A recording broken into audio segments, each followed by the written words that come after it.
मुंफोरखौ फोरमायना होग्रोदो। आंनि मुङा हायना गयारि। दिनै बे डायमन्ड स्कुलाव फरायनानै नों माबायदि मोनदों आरो नोंथांनि रिजाल्टखौ खोनाबाय जों खोब मोजां।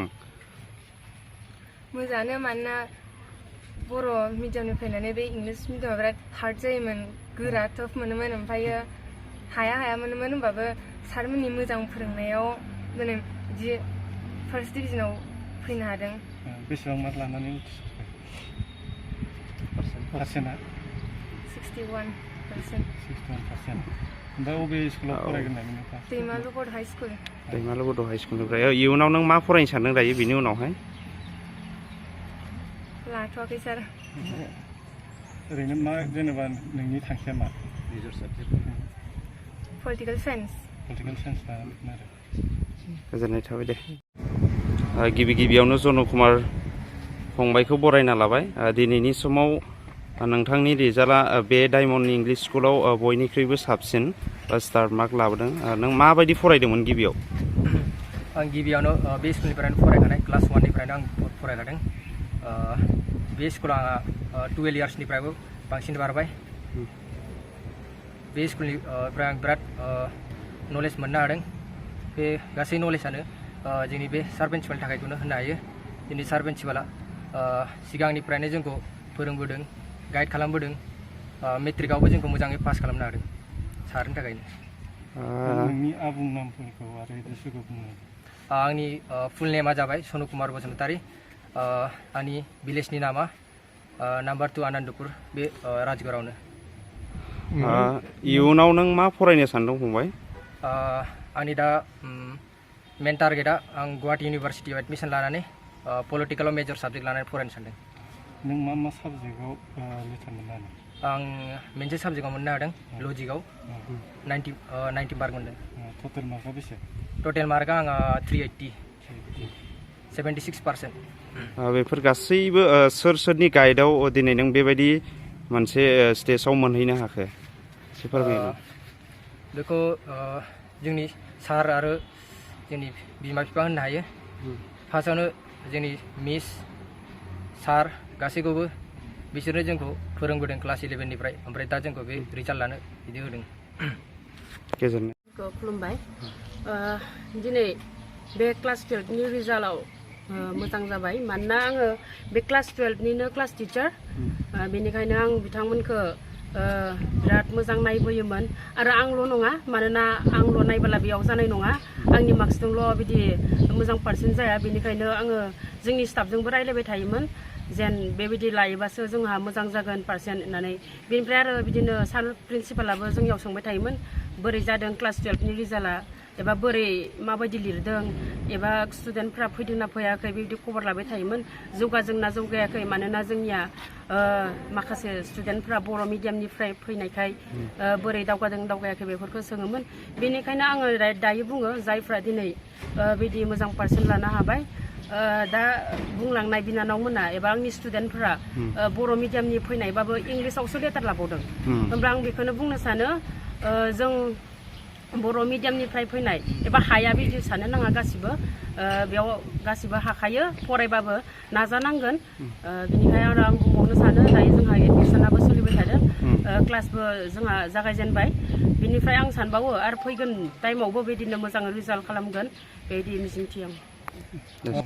दे ला होमबा। लानोबा माबायदि खौरां लाग्रोनांगोन?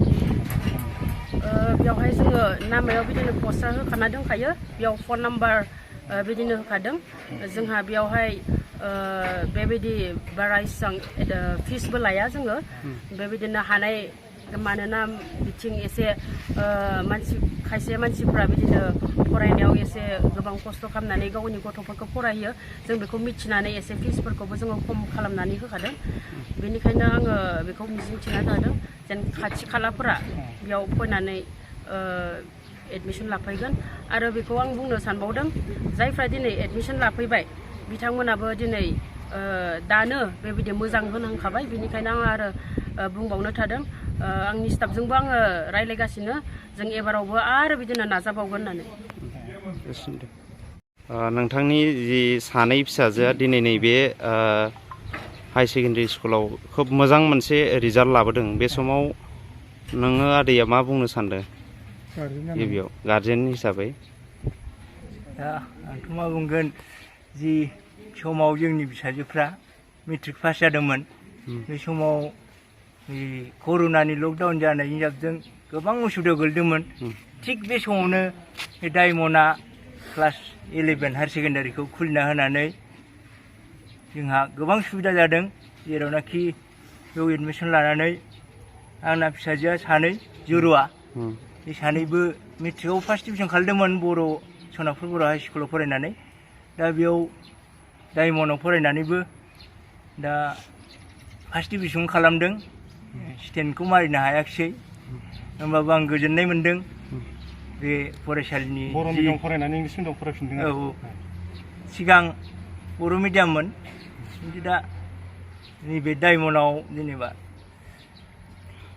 इंलिस मिडियाम इंलिसआथ' जेनेबा कलेजावबो इंलिस जाखायो खिन्थु फोरोंनाया जों इंलिसनि एसेबां मोनामोन दा बेनिखायनो बेयाव जेनेबा इंलिस रायज्लायनाय मानाय गासिखौबो दा हासिनबाय आरो स्पिकिंफोरखौ दा बेयाव फरायनानै हानाय जाबाय दा फिसाजो बे सानैखौ बबाव एडमिसन लागायनो सानदों आरो मा फोरोंलांनो दाथ' दिनैसो रिजाल्ट होदों ओमफ्राय माबायदि पास जायो बेखौ मोनथिथ'वाखैमोन होमब्लाबो दा मोननैसो स्कुल ट्राइ खालामदों जेनेबा बै अरुणाचलावबो नायदोंमोन बै देरादुन होननाय बेयाव हस्टेल मोनोबा दोनगोन मोनाबाथ' जों गहपुरावनो सयदर कलेजाव एडमिसन लानांगोन होननानै सानगासिनो दं आरो नोंथांनि फिसाजोआ मोजां मार्क लानानै उथ्रिसारनो हादों दा बिनि माखासे फोरोंगिरि बा फरायसालिखौ मा बुंनो सानो आं सिगांनो बुंखादों बेयाव बे डायमन्डआव क्लास 11, 12 हायार सेकेन्डारिखौ लानायनि थाखायसो जों बेबायदि अबस्थाखौ मोननो हाबाय आरो नङा होमब्ला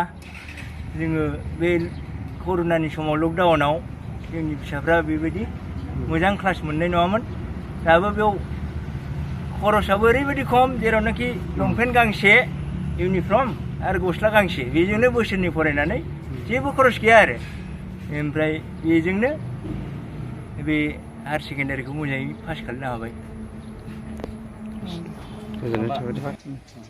आंनि मथेबा आं बेखौनो सानो जोंनि बे खाथि खालानि जेसेबां मेट्रिक पास जानाय दं बे फरायसालियाव फरायोब्ला खम खरसावनो मोजां गियानखौ मोननो हागोन मानोना देग्लाय फार्स्ट बेचमोन जोंनि फिसाजोमोनहा खिन्थु गिबियावनो सारखौ बरायना लाबाय गासैबो रादाबाव सारनि जितु डायमन्ड इंलिस स्कुलनिफ्राय दिनैनि समाव गिबि खेबनि थाखाय फार्स्ट हाई सेकेन्डारि जितु फार्स्ट बेच दिनै रिजाल्ट ओंखारबाय बे समाव सारनि फरायसालिनिफ्राय सासे स्टार आरो साबा फार्स्ट डिभिजन आरो 13 जन सेकेन्ड डिभिजन दा बिनि गेजेराव खोब मोजां रिजाल्ट खालामदों सारा बे समाव माबायदि गोजोननाय बावनो सानदों गासैनिसिम रायजो राजानिसिम गिबिसिनथाराव आङो डायमन्ड इंलिस स्कुल राजगड़नि जानानै इउनाइटेड निउज बा बर'सा आरो बड'लेण्ड रादाब आर'नाइ रादाब बर' 360 टीम नोंथांमोन साफ्रोमनो आङो गोसो गोरबोनिफ्राय गोजोननायखौ बावहरग्रोबाय जोङो दिनै गोजोननाय मोन्दों जे जोंनि नोंथांमोन बुंनाय बायदिनो हायार सेकेन्डारि फाइनाल जा फार्स्ट बेचमोन बियो फार्स्ट बेचआव जोंहा टटेल स्टुडेन्ट दंमोन 23 जन आरो 100% पास खालामदों जोंहा देग्लाय हायार सेकेन्डारिखौ आरो जों जेरै आसा खालामदों बेबायदिनो मोन्दों जों टेस्टनि भितराव जोंहा टटेल 6 जन फार्स्ट डिभिजन फैदों बिनिफ्राय सासे स्टार फैदों आरो 11 जना सेकेन्ड आरो 6 जना थार्डआव फैदों बे जायगा हिसाबै जों सान्दों जि रिजाल्टखौ मोन्दों जोङो जथेस्थ' जोङो मोजां जों रिजाल्टखौ लानानै टटेलि सेटिसफाइ जों दाखालि हायार सेकेन्डारिनि सिगाङाव जि मेट्रिक रिजाल्ट मोन्दोंमोन बेयावबो जोंहा 100% जादोंमोन 41 पास जादों आरो जोंहा फेल रेकर्ड गैफेरा थिग बेबायदिनो दिनैबो हायार सेकेन्डारिनि जितु फाइनाल रिजाल्ट फार्स्ट बेच जोंहा फार्स्ट बेचआनो 100% रिजाल्ट जादों आरो उनफ्रावबो बेबायदिनो जों जिहेतु थार्ड बा फेल जोङो मेट्रिकआव मोनाखै हायार सेकेन्डारियावबो उनफ्राव जोङो फार्स्ट सेकेन्ड स्टारावनो थांगोन होननानै जों आसा खालामदों आरो सारमोननि फरायसालियाव मेक्सिमाम बर' मिडियामनिफ्राय फैनाय स्टुडेन्टफ्रासो बांसिन फार्स्ट बेचआव दंमोन दा माबोरैहाय गाइड खालामदों सारमोना दिनै रिजाल्टखौथ' बिराद मोजां मोनसे लाबोदों खोथाया सैथो जोंनि बे क्लास 10निफ्राय माखासे पास खालामनाय गथ'फ्रा साइन्सआव थांनायखाय जोंहा साइन्स जिहेतु गैयामोन साइन्सआव थांनायखाय जोंहा माखासे सिटआ भेकेन्सि जाना दंमोन खालि जाना दंमोन आरो खालि जाना थानाय बायदियै जोङो गोबां सिटखौ खालि सिटफोरखौ बर' मिडियामाव पास जाना फैनाय गथ'फोरनो जों होनो हाबाय आरो बर' मिडियामनिफ्राय पास जाना फैदोंमोनब्लाबो बिथांमोनखौ जोङो इंलिस स्पेशेल इंलिसाव स्पेशेल गाइडेन्स लानानै जिबायदि जोङो केयार खालामबाय आरो बेबायदिनो बर' मिडियामनिफ्राय फैनाय गथ'फ्राबो इंलिसाव जथेस्थ'खिनि इमप्रुभ जानायखौ जों मोनबाय आरो बेबायदिनो बर' मिडियामनिफ्राय फैनानै फार्स्ट डिभिजन बा एबाव 70% लानानैबो पास खालामनो हाबाय बर' मिडियामनिफ्राय बेखौ जोंहा गोजोननाय दं आरो दानि पास जानाय बे फरायसालिखौ मा खालामनो सानदों आं सानदों जायफ्रा पास जाबाय हायार सेकेन्डारिखौ जोंनि आरो बेजों लोगोसे आं बेखौसो मिथिहोनो लुबैदों जोंहा देग्लायबो क्लास 11नि एडमिसना जागासिनो दं ओमफ्राय जोंहा जथेस्थ' सिट दंबावो दाबो ओंखाय जुदि सोरबा गथ'फ्रा बर' मिडियामनियानो जा इंलिस मिडियामनियानो जा गार्जेनफोरा इन्टारेस्टेडब्ला जोंनि स्कुलाव फैनानै एडमिसन लाफैनो हागोन दासिमहालागै जोंहा खुला जानानै दं ओमफ्राय एडमिसन हिसाबै जों खोब बारा लायाखै जों मिनिमाम मोनसे एडमिसन फिस लानानै जोङो एडमिसन होदों गथ'फोरखौ आरो बे बर' एरियायाव बेबायदि जोंहा जथेस्थ'खिनि इडुकेसन इनस्टिटिउसन बा हायार सेकेन्डारिफोरनि जोंहा माने सर्टेज बा गैयाखौनो बुंनो हायो जोङो ओमफ्राय जों सानो गोजानाव थांनानै खस्थ' खालामनानै थांनानै बा थाखा फैसा खरसा खालामनानै थांनानै फरायस्लायस्लाय खाथियावनो जुदि खम खरसायाव फरायनो हायोब्ला आं सानदों गार्जेनफोरनि थाखायबो मोजां जागोन आरो गथ'फोरनि थाखायबो मोजां जागोन होननानै आं सानो ओरैनो सारमोननियाव मा मा स्ट्रिम दङ जोङो देग्लाय आर्टसल'सो जोङो स्टार्ट खालामनाय जादों देग्लाय जोङो सानदों साइन्सआवबो जोङो थाबनो स्टार्ट खालामगोन होननानै बे डायमन्ड इंलिश स्कुलखौ मोनसे इन्टारभिउ सेन्टारबो होननानै फोरमायदों बेनि सायाव मा बुंनो सार बेयावबो जोंहा गोजोननाय दं जोंहा जितु मेडिकेल डिपार्टमेन्टनि एग्जाम जाबाय थादों गभर्नमेन्टनि बे मेडिकेल डिपार्टमेन्टनि एग्जामखौ जोंनि डायमन्ड स्कुलावबो बे बर'फोरनि गेजेराव बे गंसेल' इन्स्टिटिउसन अनुष्ठान बेखौ गभर्नमेन्टआ सायख'नानै लादों आरो बे हिसाबै जोंनियाव प्राय गभर्नमेन्टनि इन्टारभिउफोरा रिटेन इन्टारभिउफोरा जोंनि स्कुलाव जागासिनो दं आरो जों जि हायो बिदि सापर्ट खालामदों जों आरो मोजाङै खुंलांनायखौ जोङो नाजागासिनो दं आरो थांनाय बारफ्रावबो जोंहा जि इन्टारभिउफोर बा जि रिटेन एग्जामफोर जाबाय खोब मोजाङै जालांदों आरो गोजोननाय थाबाय